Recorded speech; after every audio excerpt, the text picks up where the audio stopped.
Hi everyone, నేను మీ Lakshman. Welcome to lucky tech YouTube channel. So ఈరోజు వీడియోలో అయితే నేను ఒక ఇంపార్టెంట్ కాన్సెప్ట్ అయితే తీసుకొచ్చాయండి. ఇది చాలామందికి హెల్ప్ అవుతుందని నేనైతే అనుకుంటున్నాను. సో అదేంటంటే, సార్ రీప్లేస్మెంట్ కానీ టెక్నాలజీస్ ఏంటివి, రీప్లేస్మెంట్ చేయలేనివి సాఫ్ట్వేర్ ఇండస్ట్రీలో ఎలాంటి జాబ్స్ ఉన్నాయి, అవి మాకు కొంచెం చెప్పగలరా అని కొంతమంది అడుగుతున్నారు. సో రీప్లేస్మెంట్ కానివి అంటే కొన్ని ఇయర్స్ నుండి సాఫ్ట్వేర్ ఇండస్ట్రీలో ఎప్పటికీ అలానే ఉన్నాయండి కొన్ని టెక్నాలజీస్. మరి ఆ టెక్నాలజీస్ ఏంటివి, ఇంకా ఫ్యూచర్లో కూడా ఇంకొన్ని సంవత్సరాలు అయితే ఉంటాయి, వీటికి రీప్లేస్మెంట్ అనేది ఇప్పట్లో అయితే ఉండవండి. ఓకే, ఇండస్ట్రీలో కొన్ని స్కిల్స్ ఉన్నాయండి, అవి ఇప్పట్లో అయితే రీప్లేస్మెంట్ చేయలేనివి. ఓకే, మరి ఆ స్కిల్స్ ఏంటి అనేది మనం డిస్కస్ చేద్దాము. ఓకే, ఫస్ట్ తీసుకోవాల్సిన స్కిల్స్ ఏంటంటే ప్రోగ్రామింగ్ లాంగ్వేజ్. సో మీరు జావా ప్రోగ్రామింగ్ లాంగ్వేజ్ తీసుకోవచ్చు, ఆర్ C++ తీసుకోవచ్చు, ఆర్ సి లాంగ్వేజ్ తీసుకోవచ్చు, ఓకే, ఆర్ C# తీసుకోవచ్చు, ఇలాంటి ఆర్ జావా స్క్రిప్ట్ తీసుకోవచ్చు. ఈ ప్రోగ్రామింగ్ లాంగ్వేజ్ అన్నిటి కూడా ఎప్పటి నుంచో ఉన్నాయండి. ఈ ప్రోగ్రామింగ్ లాంగ్వేజ్లో మీరు ఏదైనా ఒకటి నేర్చుకొని కానీ ఉంటే, సో ప్రోగ్రామర్కి సాఫ్ట్వేర్ ఇండస్ట్రీలో రీప్లేస్మెంట్ అనేది చాలా కష్టం అండి. ఏదైనా రీప్లేస్మెంట్ ఉంటుందా అంటే ప్రోగ్రామర్స్కి మనమైతే అది అంత ప్రెడిక్ట్ చేయలేమండి.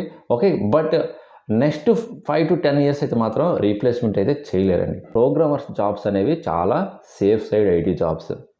ఓకే, అండ్ నెక్స్ట్ ఏంటంటే UI అండ్ UX డిజైనర్ అండి. సో ఇవి కూడా ఈ డిజైనర్ UI డిజైనర్స్ కూడా ఆర్ UX డిజైనర్స్కి ఇవి కూడా రీప్లేస్మెంట్ లేని జాబ్స్ అండి సాఫ్ట్వేర్ ఇండస్ట్రీలో. ఓకే, సో మీరు కూడా దీన్ని కన్సిడర్ చేసుకోవచ్చు. ఎవరైతే ఇంట్రెస్ట్గా ఉంటారో ఈ designing side, website designing side, or UI technology side, user interface designing or technology implementation side, then మీకు ఇది రీప్లేస్మెంట్ లేని జాబ్ అండి. ఓకే, అండ్ నెక్స్ట్ ఏంటంటే నెట్వర్క్ ఇంజనీర్ అండి. నెట్వర్క్ ఇంజనీర్ కూడా కన్ఫామ్గా ప్రతి సాఫ్ట్వేర్ ఇండస్ట్రీకి ఉండాలండి. Okay, network cyber security related జాబ్స్కు. సో ఇలా చెప్పుకుంటూ పోతే కొన్ని జాబ్స్ అయితే ఉన్నాయండి, అవి రీప్లేస్మెంట్ అయితే ఎంత త్వరగా అయితే కావండి ఫ్యూచర్లో కూడా. ఓకే, రీప్లేస్మెంట్ అయ్యే టెక్నాలజీస్ ఏంటి సార్, ఏమన్నా చెప్పగలరా అని మీరు అడగవచ్చు. ఒక ఎగ్జాంపుల్ చెప్పగలరా అని. సో రీప్లేస్మెంట్ అయ్యే ఎక్కువ ఏంటంటే టూల్స్ అండి. ఓకే, సో టూల్స్ ఏదైనా టూల్ తీసుకోండి, అది ఒక 3-4 years ఉంటుంది, ఆర్ 5 years ఉంటుంది, ఆ నెక్స్ట్ మళ్ళీ వేరే టూల్ వస్తుంటుంది. ఓకే, ఇలాగ ఏదైనా టూల్స్ మీద డిపెండ్ అయ్యి వర్క్ చేసే వాళ్ళకి వాళ్ళు 5 yearsకి ఒకసారి, 6 yearsకి ఒకసారి వాళ్ళు అప్డేట్ చేసుకుంటూ ఉండాలి. ఓకే, మోర్ ఎగ్జాంపుల్స్ కూడా డిస్కస్ చేద్దాం. సమ్ మొబైల్ అప్లికేషన్ రిలేటెడ్ తీసుకోండి. ఇంతకుముందు మొబైల్ అప్లికేషన్స్ని ఎలా డెవలప్ చేసేవాళ్ళు, ఎక్కువగా ఈ ఆండ్రాయిడ్ అప్లికేషన్ డెవలప్ చేయడానికి జావా యూజ్ చేసేవాళ్ళు. ఆ నెక్స్ట్ ఏమొచ్చింది, మళ్ళీ జావా ప్లేస్లో కొట్లిన్ వచ్చింది.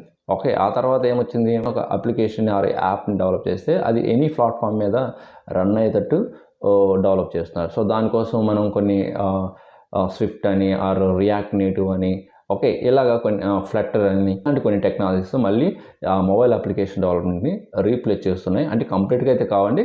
సో మ్యాక్సిమం అయితే ఇలాంటి డెవలపర్స్ కూడా, మ్యాక్సిమం అయితే ఈ టెక్నాలజీస్ కూడా చాలా కంపెనీస్ యూజ్ చేస్తున్నాయి. సో ఇలాగ చెప్పుకుంటూ పోతే రీప్లేస్ అయ్యే టెక్నాలజీస్ కూడా చాలా ఉంటాయండి. సో అలాంటిగా రీప్లేస్ అయ్యే టెక్నాలజీస్ నేర్చుకుంటే మీరు ఎప్పటికప్పుడు అప్గ్రేడ్ చేసుకోవాల్సి వస్తుంది.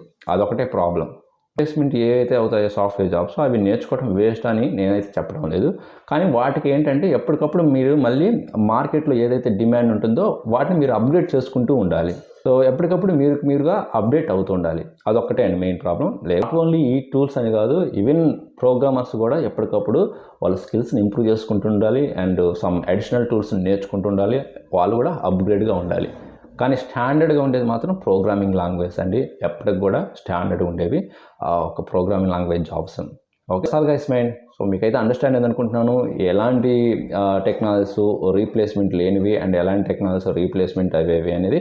ఓకే, సో మీకు ఇన్ఫర్మేషన్ నచ్చినట్లయితే మర్చిపోకుండా లైక్ చేయండి, అండ్ మర్చిపోకుండా మీ ఫ్రెండ్స్ అందరూ కూడా షేర్ చేయండి. ఓకే, ఇంకొక మంచి వాల్యుబుల్ ఇన్ఫర్మేషన్ మళ్ళీ కలుద్దాం. Thank you very much.